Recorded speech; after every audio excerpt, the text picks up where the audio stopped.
Gurekin daukagu Ela Sindikatuko idazkari nagusia, Mitxel Lakontza. Lakontza jauna, egunon? Egunon, bai. Egia esan, eguerdeko ordu biak arte gutxinez beharko genuke, gori dauden lan gatazka guztiak, erabat xehetu eta aldarrikapen guztietaz hitz egiteko. Uste duzu hauteskundeak gertu egoteak indartu egin duela, mobilizazioak gogortzearen sentsazio hori? Esango nuke ezetz, eta gainera estadistikak hala uzten du agerian, ez? Greben datuak hartzen baldin baditugu, adibidez, iazko urtea izan zen grebak kopururik handina izan zuna, eta iaz ez zeon hauteskunderik, ez?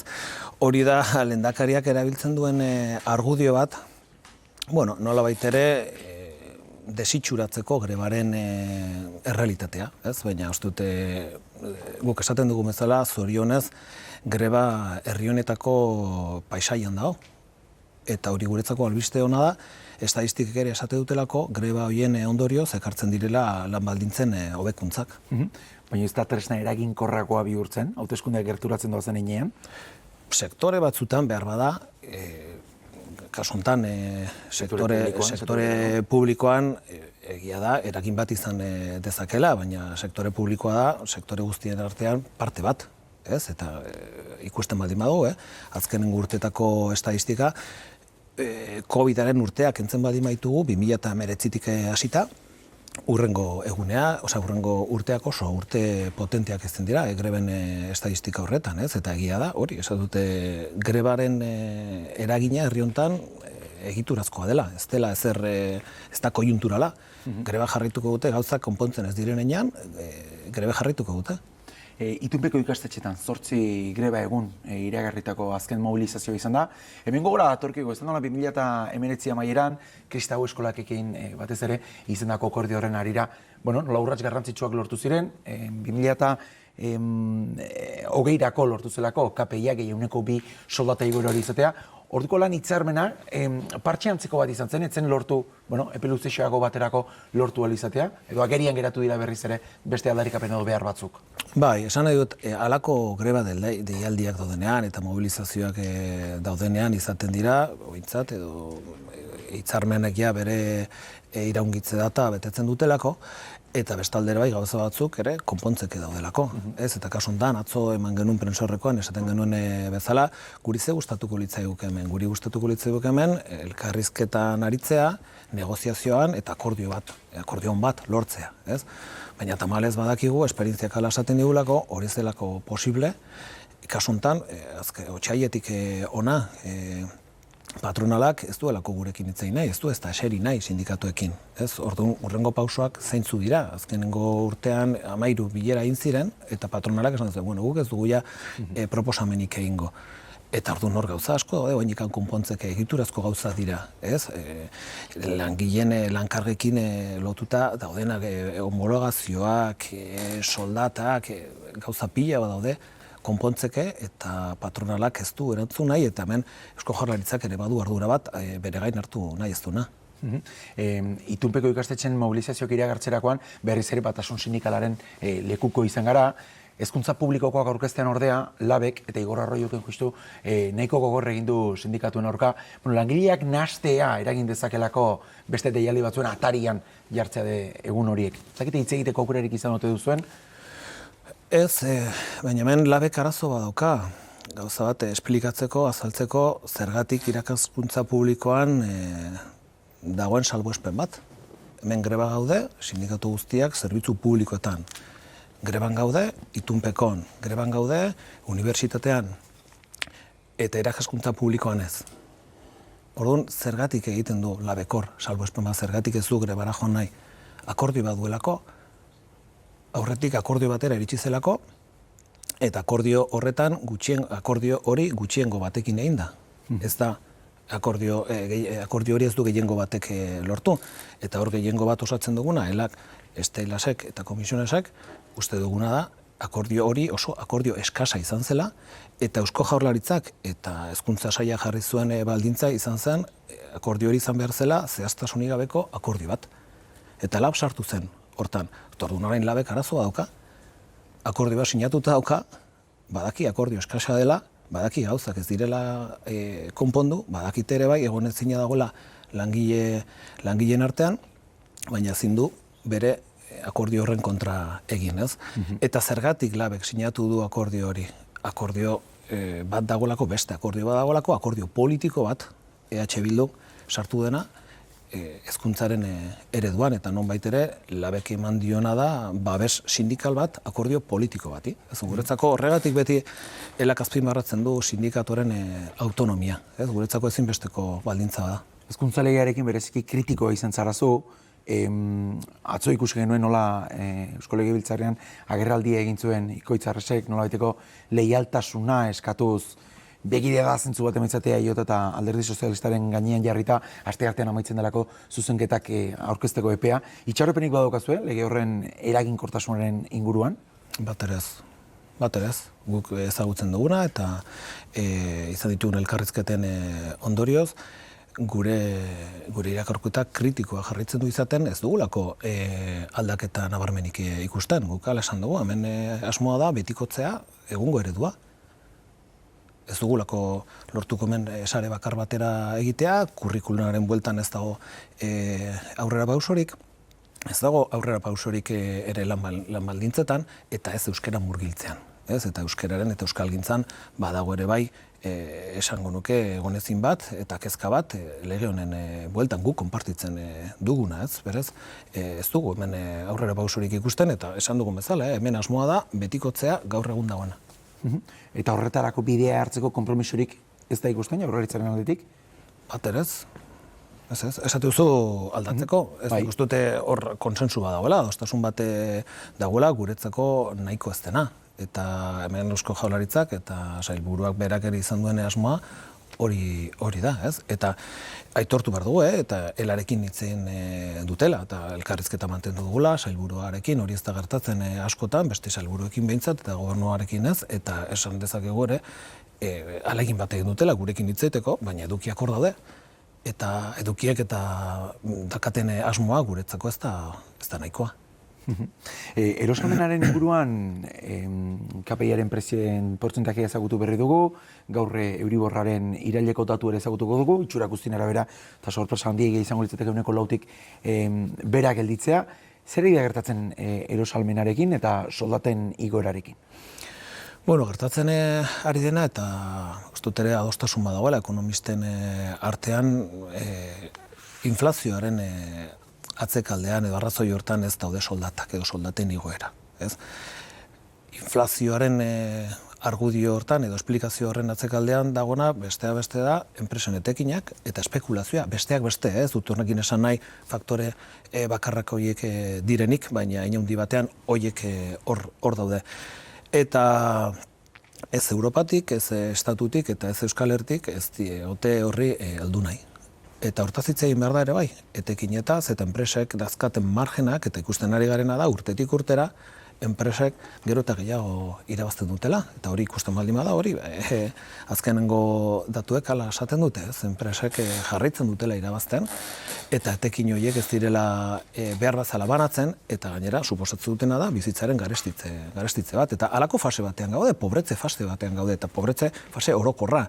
Ez bakarrik elikagaiak igotzen ari direlako, baizik eta etxe bizitzaren bueltan dagoen arazoa, interes tipuen igoerarekin ere, ondorio bezala ekartzen duelako bizitzaren garestitze bat, eta gizartearen parte handi baten pobretzea.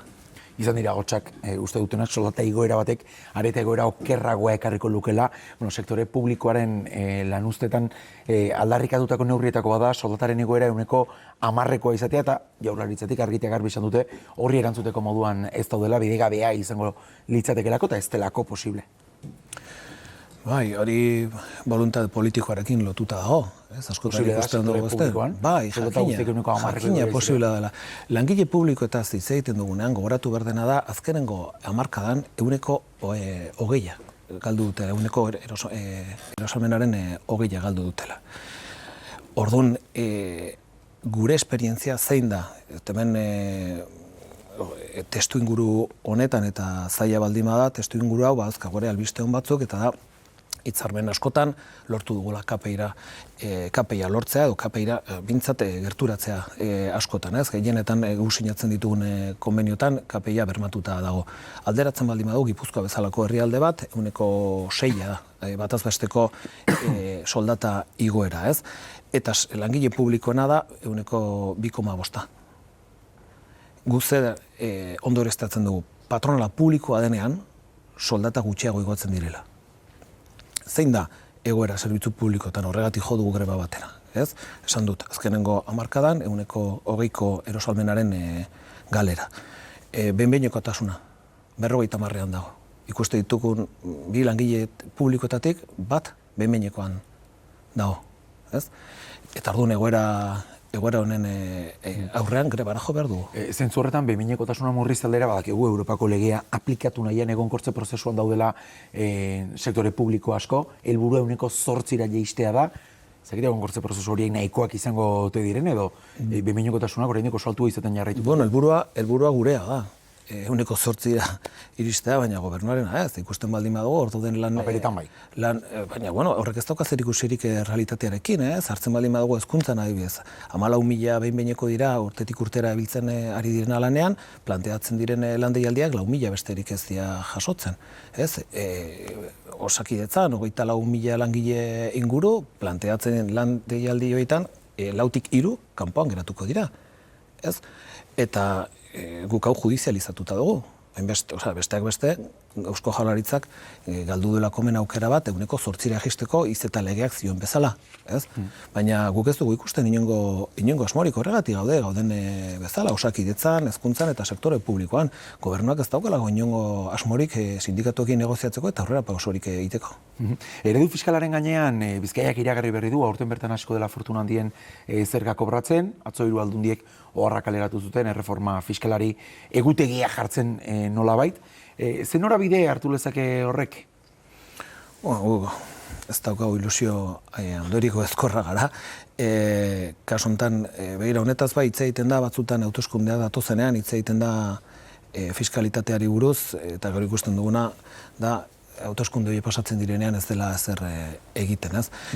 Eta hau da sindikatuak dakan esango nuke, betiko aldarri bat, ez? Fiskaltasuna aldatu behar dela, sekulako diferentziala dagoela, ez, Europarekiko, eta ez dugu inongo asmorik ikusten, eta hor batez ere badaude bi alderdi, kasu honetan Eusko Alderdi Jeltzalea eta PSek honetan pauso gutxi eman nahi dutena, gure bintzat guk ez dugu ikusten, eta uste dugu gaina beharrezkoa dela, zeren hitz egiten dugunean zerbitzu publikoen galerari buruz, honekin lotuta dago. Nekez hobetu daitezke zerbitzu publikoa fiskalitatea aldatzen ez bada. Ez? Baina hemen esan dugun bezala, fiskalitate hori noren mesedetara egiten da. Interes ekonomikoen mesedetara egiten da, eta gehien dutenen mesedetara egiten da, eta hori da ikutu nahi ez dutena. Gaur begi bat Madrilera begira daukago, Feijóoren bigarren bozketa izango delako, beste begia Kataluniara begira ere bai, bertan Salvador Illa sozialistak argitea garbi izan duelako, Errez eta Juntsek erreferendumaren marra gorria jartzen bale maute, hauteskunde errepikapena egongo dela. Zakite itxurakeria eszenatokia egokitzen ari ote diren, edo hauteskundeak errepikatuko direla uste duzun? Ez dakite. Futurologia da, ez? Hori PSOE Junts RCren esku dago, ez? Eta ikusiko dugu noraino iristen diren, ez? Guretzako momentu hau, momentu garrantzitsua da, ez? Sindikatuaren ikuspuntu batetik, ez? Batetik, aste honetan albiste on bat izan dugulako, eta da Feijóo ez dela ala ematen du, baina bozketa da falta da gaurkoa, okerrez naiz, eta ez da estatuko hurrengo lehendakaria izango, eta hori hola esan da albiste on bat, ez? Hori esan da, guretzako investidura, kasu honetan Sánchezek planteatzen duena, aukera politiko bat bezala ikusten dugu. Gu ez gaude debaldeen aldeko investiduren alde. Gure ustez momentu politiko horiek baliatu behar dira, eta hori da alderdi katalanek egin dutena, ez autodeterminazioa eta amnistia eskatuz eta gu ados gaude. Guretzako gu ados gaude aldarri horiekin, eta halako momentutan ikusten dena da lehentasunak non dauden, eta konfrontatzeko gaitasunare zein den. ez? Eta uste dut hemen argazki bat oso diferentia dagoela, Kataluniako alderdi horiek ematen digutena eta Euskal alderdiek ematen digutena. Nik badakit, Kataluniako alderdiek zer eskatzen dutena, ez dakidana hain garbi zer den Euskal alderdiek eskatzen dutena. Parte sortu zarre eta otegik bat egin zuten, ez da, puntua bazela estatu ereduaren inguruko hausnarketa bat egiteko, nazio ez aritu ziren, politiko orokor bezabaidean lehendakariak ere bai esana, autogobernuaren ponentziak aurrera pausoak eman behar zituela. Bai, baina oso testuinguru ezberdina da. Eta ez dakit praktikan horrek zer esan nahi duen. Nik ulertzen dut autodeterminazioa eta amnistia zer esan nahi duten. Ez dakidana planteatzen dutena edo lehendakariak berak planteatzen duenean halako konbentzio batek zer esan nahi duen. Ez? Eta uste dut agerian geratzen dena da azkenengo urteetan herri honetan zer gertatu den. Hemen lehendakariak defendatu badu zerbait izan da aldebikotasuna estatuarekin. Eta estatuak bitartean egin duena da autogobernua higatu. Ez, hori gobernutik gobernura, gobernu guztiek azkenengo urtetan horretara dedikatu dira. Ez, eta hori eginda, hemengo erantzunik gabe, erantzun instituzionali gabe, ez. Uste dut ere, halako momentutan ere konfrontatzeko gogo gutxi hori lehendakariana agerian geratzen dela ere. Amaitzeko, Twitter kontuan irakurri nizulako, harriduraz jartzen zenola Biden grebetara joan zela, justu hori irakurri eta minutu gutxira ikusen nuen, Trump bera ere batu dela autogintza greba horretara, mundu osoan zabaltzen ari den ganea jartzuna izan duena. Bai, bueno, nahiko, Biden ez da ezkerreko politiko bat, behistan da, ez? Estatu Batuetako presidentea da, eta estatu batua da kapitalismoaren, imperioaren, eremua, ez? Baina hori esan da, eta jakinda ez dela persona ezkertiar bat, behintzat grebak eta sindikatuak onartzen ditu. Eta beste gauza bat esan du, automozioko enpresa horiek diru asko irabazi izan dutela azkenengo urteetan eta banatu behar dutela diru hori langileen artean. Hori Euskal Herrian pentsaezina da. Pentsaezina da, ikusita lehendakariak zer esaten duen grebai buruz eta zer esaten duen sindikatuei buruz, ez? Eta horregatik oso deigarria egiten da, hori, ze aldea dagoen, hori, jakindare, bi persona ezkertiarrez dien bi personetaz hitz egiten ari gala, baina behintzatan, hori, sensibilidade minimo badago langileekiko eta sindikatuekiko, hemen ematen ez dena. Autogintza sektoreko langile gaina 40% soldata igoera ere eskatzen dute, hortaz imaginatu horrek ere. Zeztabidea ekarriko luken. Mitxel Akuntza, eskerrik asko gurean izateagatik. Zuei beti bezala. 11:01 albisteak irati. Orain arte haunitzek ziurtzat jo duten Pedro Sánchezen Monclorako bidea dezente zailu da azken orduotan erreferendumak arrakala izugarrian ditu du.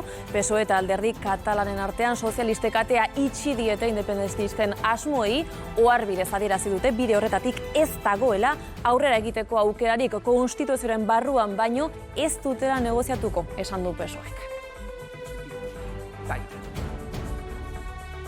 Eta zentzu horretan Eneko Zuberogoitia Salvadorrilak esan du ez duela hauteskunden errepikapena baztertzen. Hori da PSOEtik ere hasi dira mahai gainean jartzen hauteskunden errepikapenaren aukera. Salvadorilla izan da azkena hitz egiten aurrez aurreko honetan eta esan du Juntzen eta RCen marra gorria erreferenduma baldin bada hauteskunde errepikapena ez duela baztertzen.